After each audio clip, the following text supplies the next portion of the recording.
We've looked everywhere, but her and her dad are missing. She left their funeral early and Killian Clary was talking to her dad, and then Samson and Grigg left, and I think they went to her house and they got her, Dad. I think they're working for Clary on the side or something, and I think they're doing something bad.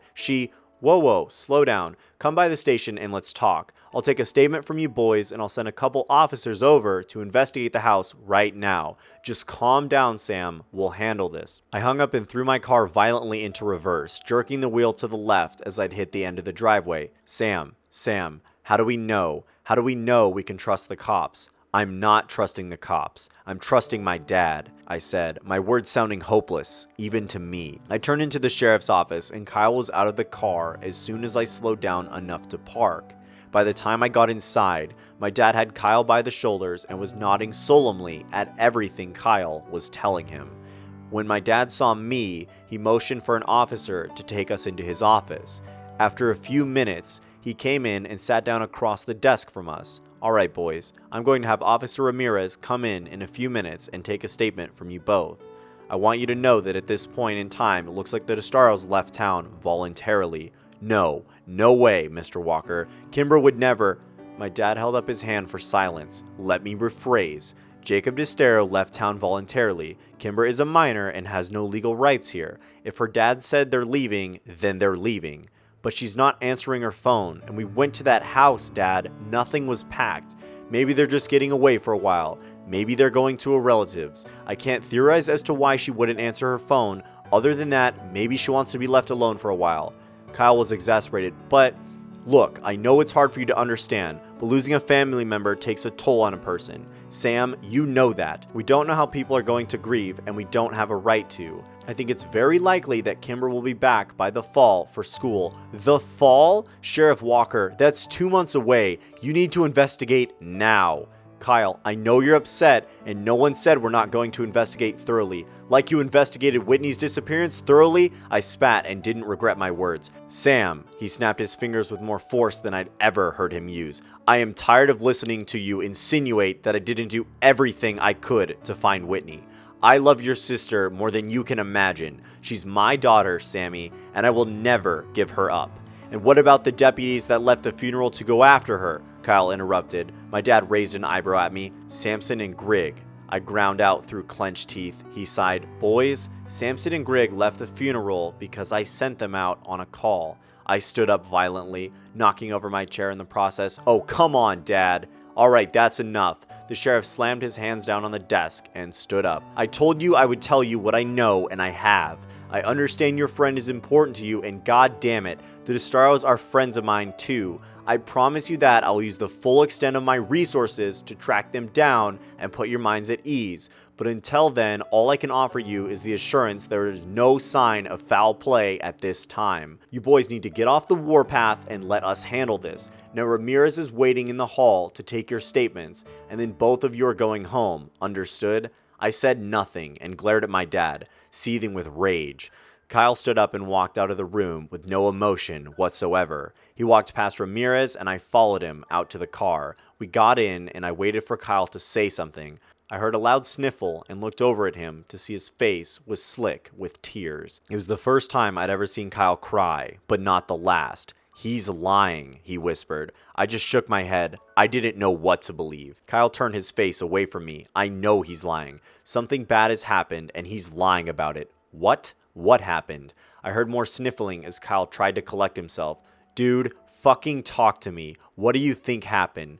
Kimber's gone like all the others, so she's at the place where bad things happen. I punched the steering wheel. How the fuck had this happened? Not Kimber. Please, not Kimber. Was all this because of me? Had her mother killed herself because of something I'd done? Something we'd found out? Was Kimber taken because of me? If I thought for 1 minute that that was true, I would crack into tiny pieces. No, not Kimber. No. Yes, Sam. Fucking think about it, Kyle yelled at me. It's the treehouse. It's all the same. Borrasca, the skin men, the triple tree, your sister, the mountain. It's all the fucking same. It's the Prescott Empire, and now Kimber has been fucking consumed by it.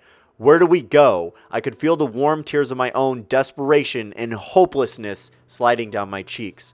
What What do we do? What do we fucking do? Kyle threw his hands up in frustration. We have to go to Ambercott, right? It all starts and ends at the Triple Tree. Sam, surely you figured it out. We've been to the Triple Tree a million times, Kyle. There's nothing there. I don't know where the fuck else to go, Sam. I jumped as someone tapped on the window of the car and wiped the tears off my face. I rolled down the window as Officer Grigg leaned down and looked in the car. You boys move along home, alright? Yep, I said, and turned the key in the ignition. Officer Grigg waved at us as we pulled out of the parking lot, but we didn't wave back. The treehouse, Kyle said. We drove in silence, both of us desperately trying to get a hold of ourselves. If we were going to be any help to Kimber, we needed to be calm enough to think logically. I parked in the space next to the trailhead and saw several bikes tied to the post. As we made our way up the West Rim Prescott Ore Trail, we passed Parker and a couple of his friends coming down it.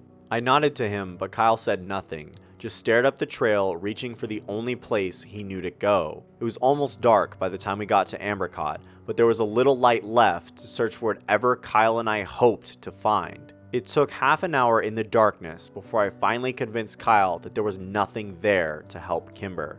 And though we didn't speak of it, I knew that he and I were both painfully aware of all the sounds of the night. We were scared, terrified down to our very bones, that we would hear the piercing, scraping, grinding, and metal screams of the monster at Borrasca, and that we would become so accustomed to hearing over the years. We both dreaded it, prayed it would not come, and we did not speak of it. I dropped Kyle at home and promised we would find Kimber tomorrow. I swore we would. He gave me nothing more than a shallow nod and disappeared inside his house. My dad was waiting for me in the kitchen when I got home a few minutes later. I didn't look at him and walked over to the fridge, realizing I hadn't eaten all day. Sammy, sit down. I want to apologize for today.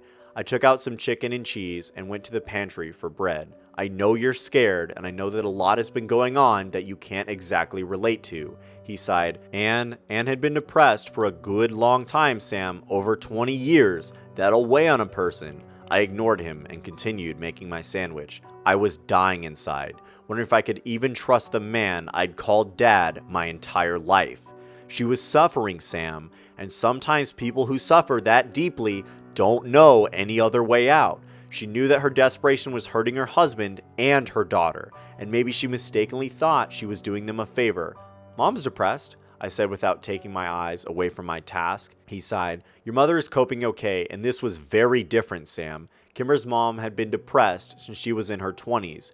Early in her marriage, Anne suffered multiple miscarriages. Infertility can be very hard on some couples, and not even Kimber's birth could totally ease her pain. Dad, with all due respect, I'm tired, and I'm going to bed. Kyle and I are getting up early to look for Kimber. I threw the knife in the sink with a loud clang and turned to look at my dad for the first time. Please tell me you're still trying to find Kimber. The sheriff stood up from the kitchen table, looking as tired and disheveled as I felt. I promise, Sammy. And I finally believed him. The next morning when I pulled up to Kyle's house, Parker came out to meet me. Hey Parker, I said, and I rolled down the window and cool morning air wafted in. Kyle's not here. He left around 5. Stole my dad's truck. He's pissed, so you'd better go. Thanks, man, I said, and then rolled up the window and took down off the street. I drove around all morning looking for Kyle and calling his cell, but he didn't pick up until around noon. Sorry, man, I couldn't sleep. Kyle sounded a bit more stable than yesterday. That's cool. Where are you at? I don't know exactly. A rare spot where I'm getting service. You in the woods? Yeah. She's out here, Sam. Somewhere in the mountains. I can feel it. I know it. Alright, well let me meet you. Okay, just come down to the West Rim Trail and I'll meet you there. It was only 5 minutes away, so I arrived before Kyle had time to get down the mountain. Mr. Landy's red Dodge Ram was parked haphazardly in a no parking zone, and I figured it would probably have been towed by the time we got back. I doubted Kyle cared much at this point though.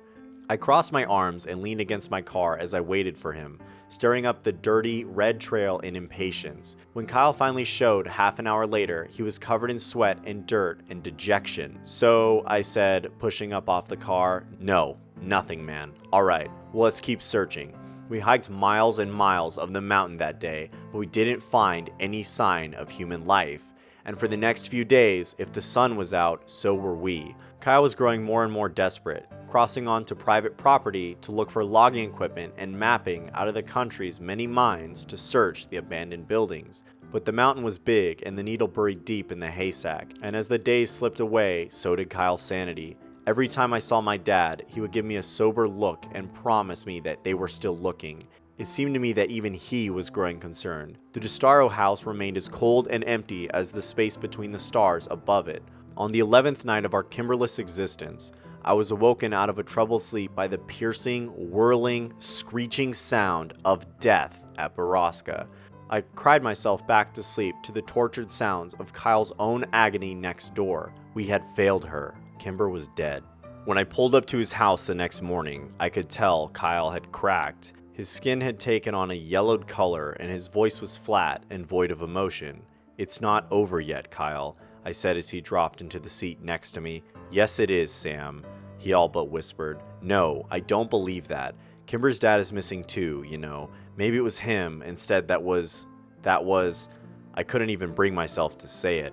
We're living in hell, Drisking. It's hell in our own reality." I couldn't disagree. The town I'd grown to love seemed so foreign to me now. Whitney hadn't been an outlier like I'd thought. Missing people were the norm here.